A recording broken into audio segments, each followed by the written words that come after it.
fonction rationnelle. Alors, on remarque que le domaine de définition d'une fonction rationnelle est égal à tous les nombres réels, sauf l'ensemble des zéros du dénominateur. L'ensemble des zéros, c'est la leçon précédente qu'on avait déjà vue. C'est la valeur de x qui rend la fonction est égale à 0.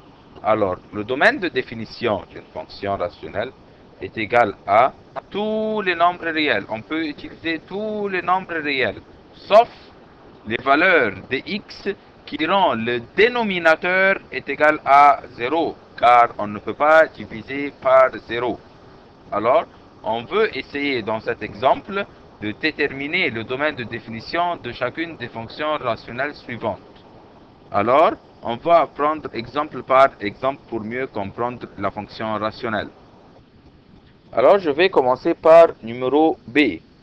Alors, g de x égale x moins 2 sur 2x. On veut calculer le domaine de définition de cette fonction. Pour calculer le domaine de définition de cette fonction, on va supposer que le dénominateur est égal à 0. On va essayer de calculer l'ensemble des zéros du dénominateur. Pour calculer l'ensemble des zéros du dénominateur, on considère ou on pose que le dénominateur est égal à 0. Alors 2x égale 0 et x est égal à 0. Alors l'ensemble des zéros de cette fonction, z de gx, est égal à 0. Ce qui veut dire que si j'utilise x par 0, alors toute cette fonction, tout le dénominateur est égal à 0. Ce qu'on ne peut pas admettre. On ne peut pas admettre que le dénominateur soit égal à 0. Alors ici, le domaine de définition de toute la fonction d est égal à tous les nombres réels, sauf l'ensemble des zéros du dénominateur. Et l'ensemble des zéros du dénominateur est 0. Alors c'est r sauf 0. Alors ici, pour numéro C, pareillement, si on veut calculer le domaine de définition, on va essayer tout d'abord de calculer l'ensemble des zéros du dénominateur. Et pour calculer l'ensemble des zéros du dénominateur, on va poser que le dénominateur est égal à 0, alors x est égal à moins 2. Alors l'ensemble des zéros de g ici est égal à ensemble de moins 2. Et par suite, le domaine de définition ici, le domaine de définition est toujours égal à nombre réel, tous les nombres réels, sauf l'ensemble des zéros du dénominateur. L'ensemble des zéros ici était moins 2. Alors ici, on va supposer aussi que le dénominateur est égal à 0, mais on sait que 4 n'est jamais égal à 0. Alors ici, l'ensemble des zéros de g, la fonction g, est un ensemble vide, car il n'y a pas une valeur de x qu'on peut mettre pour que le dénominateur soit égal à 0, alors l'ensemble des zéros est vide, ce qui veut dire que ici le domaine de définition est égal pour tous les nombres réels sauf l'ensemble des zéros et il n'y a pas un ensemble de zéros, alors ici le domaine de définition égale tous les nombres réels. On continue. Pour numéro D, pareillement, on veut calculer le domaine de définition. Alors on va considérer que le dénominateur est égal à 0 pour calculer l'ensemble des zéros du dénominateur. Alors x au carré moins 16 est égal à 0, d'où on obtient x au carré égal à 16, d'où on obtient que x égale plus ou moins racine carrée de 16, qui est égal à plus ou moins 4. Alors l'ensemble des zéros de g, ici l'ensemble des zéros de g est égal à 4 et moins 4. Et on sait que le domaine de définition est égal toujours pour tous les nombres réels, sauf l'ensemble des zéros du dénominateur qui est 4 et moins 4.